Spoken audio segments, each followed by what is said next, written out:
Hi, John. I'm so glad that you were able to come back in today. I know that we had met last time and we talked, and you were getting ready to be laid off and start having to look for a new job. Can you tell me your current concerns and what you've been feeling lately, and maybe any specific situations that have triggered your anxiety recently? Well, yes.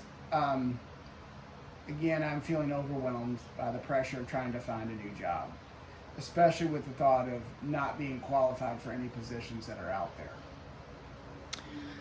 I'm sure that's really hard. And I just want you to understand that those are very common experiences to these concerns. And I believe last time we talked, we discussed the CBT model or triangle. And I drew you a picture of a triangle with the thoughts on top, and then our feelings and our behaviors, and how all three of those interact and influence the other ones. And I think we also touched on basically what an automatic thought is, and we all have those thoughts, and they're normal. They're the immediate thoughts that come into our head. They tend to be when have a lot of anxiety in our life, or a lot of maybe we're depressed. Sometimes they get distorted, and they're called cognitive distortions.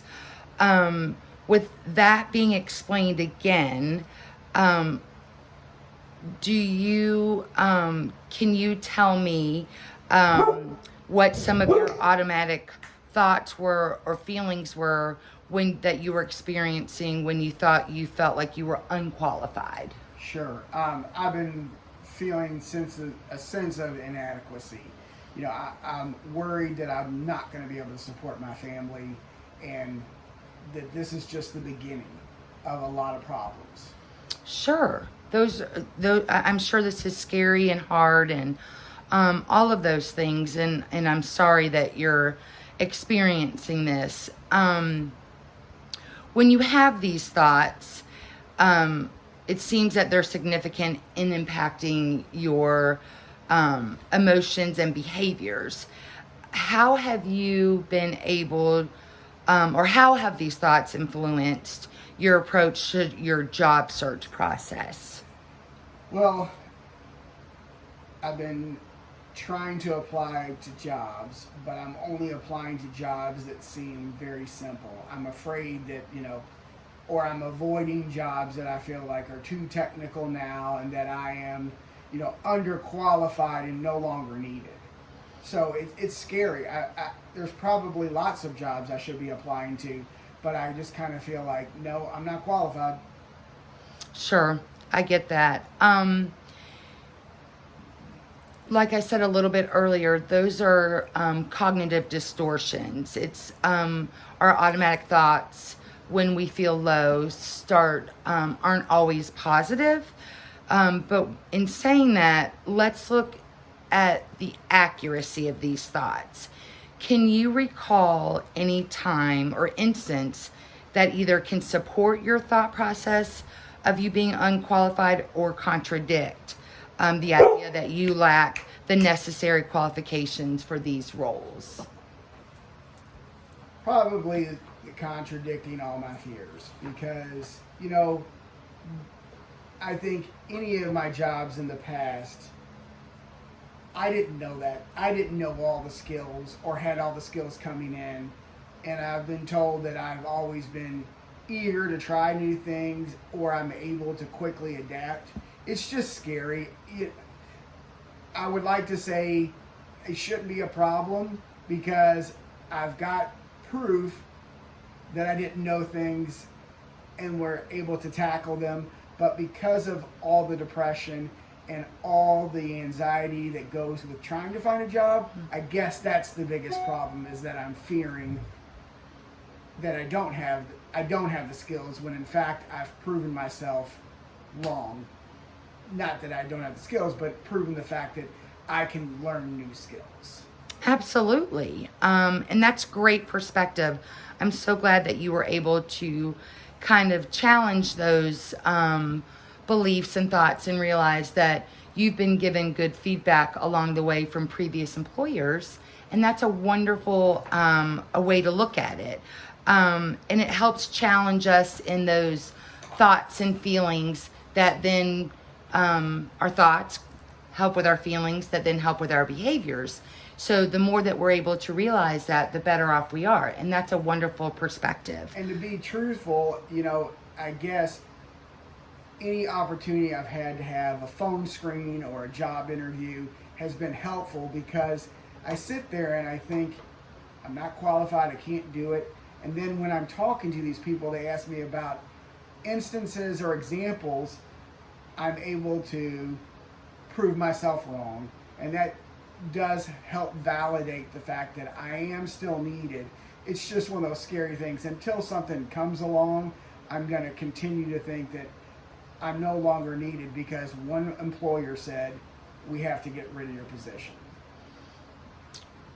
So you're realizing that you're having the thoughts, but as you're talking to other people, you're realizing that those thoughts aren't validated in your own head. Yeah. That's a great thing to realize. And I'm so glad that you're able to do that. I just need more of them. Sure. We all do. So you've kind of made your own ability to negate some of these unqualified views. And I think that we need to continue to maybe reframe some of those thought processes to view, instead of unqualified, ways to view that you're more functional and realistic, that you are qualified. And that's wonderful. Again, great insight. I would like to continue to monitor this, and for you to continue to monitor this. And one of those ways, I would like to give you a thought journal, or have you create a thought journal. And whenever you start feeling these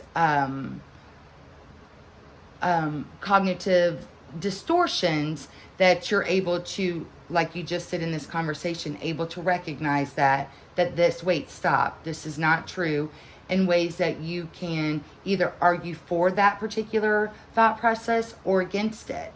And I think that you'll start finding that there's a lot more that your thoughts are not validated, that you just proved. So your homework assignment is to identify and challenge any negative thought distortions that may arise. And then maybe negate that with the successes you've had in past jobs. Okay. And we like to call that also positive reframing the experience that you have during the week. Does this sound something like something you can do? Yeah, I need to. It will help me while I'm still focused on trying to find the work.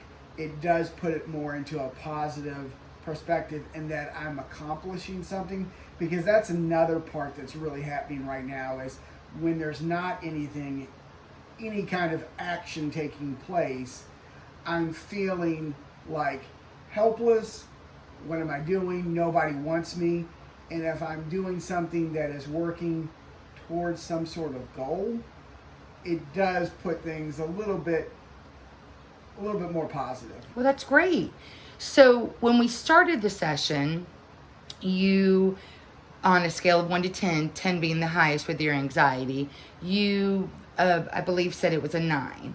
After kind of talking through some of these things and these points, and where would you say you are right now with your anxiety? Probably like a 5 or a 6, because it's not, the anxiety's not gone, but I'm able to sort of understand what causes the anxiety and ways to sort of just, pivot and think of it in a more positive light. And that's perfect. That's what our goals are each week, is to find a particular issue or concern. And like I said, you look at that triangle, and your thoughts and your feelings and your behaviors all are intertwined and can be changed. And you're already recognizing that and are able to identify that. And that's what our goal is. So that's wonderful. That is really remarkable, and I'm really excited about this. Okay, so we're going to do the thought journal, and then on your next appointment, which I think we're going to do next Thursday at 6, you'll bring in those thought journals, and we can kind of go through it and see where, Sure. what you're thinking in ways that we can revamp that or look at things differently. Well, great. Thank you so much for coming in, John. I really appreciate it.